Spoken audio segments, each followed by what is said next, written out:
You already have a great ability, dear Aries, to see through the stories. And now more than ever in your life, you need to use that great ability. I share this with you because there are so many different stories that are playing out in your mind. There's all these different meanings that you can add to these stories. And you could, by adding all these meanings to these stories, you could go 100 million different ways and on paths that are not useful for you, that don't belong to you. So your best bet right now is to honor the fact that you can see through these stories.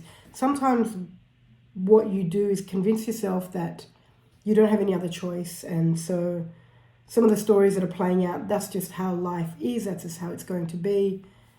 And when you get in that frame of mind, you lose your power very quickly. So your best bet right now as an Aries is, first of all, today is movement.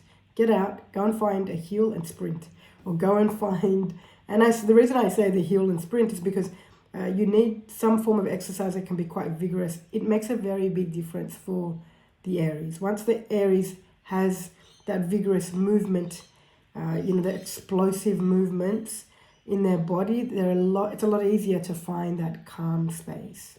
So without that movement, it's going to be very difficult for you. Your meditation is movement, right? And it's bursts of intense movements and then bringing it back down to regular breathing. And so as you do this today in terms of the movements, then you'll start to recognize that you can use your ability, which you already have, by the way, to see these stories for what they really are, especially the ones that are convincing you that you have no other choice, that you're stuck, that this is all you can do in your life or with your life. So a lot of these old commentaries and inner dialogues have been rising to the surface of late. As they rise to the surface, your job is to allow them to move through, and that means not grabbing any of them and then making or creating unnecessary meaning, which leads to unnecessary paths. So the key for you guys today is movement, and that will support you to find your calm space. When you're in your calm space, you get to see things as they really are.